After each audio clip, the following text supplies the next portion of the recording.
Dugaan penganiayaan pada 11 mahasiswa baru oleh seniornya menuai tanggapan dari Poltekkes Kemenkes Makassar. Pihaknya menyebut peristiwa tersebut tidak terkait dengan masa orientasi yang dilakukan pihak kampus. Dugaan penganiayaan terjadi di luar kampus usai kegiatan orientasi di sebuah rumah kos di Kecamatan Rapocini, Makassar.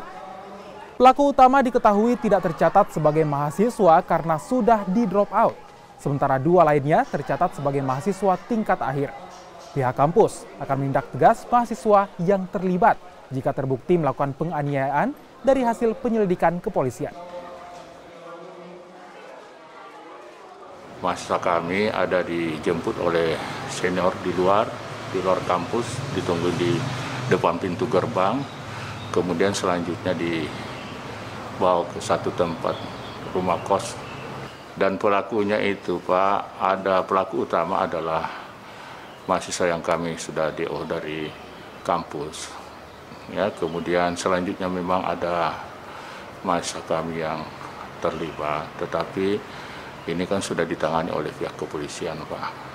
Ada berapa orang, Pak, yang dari informasinya?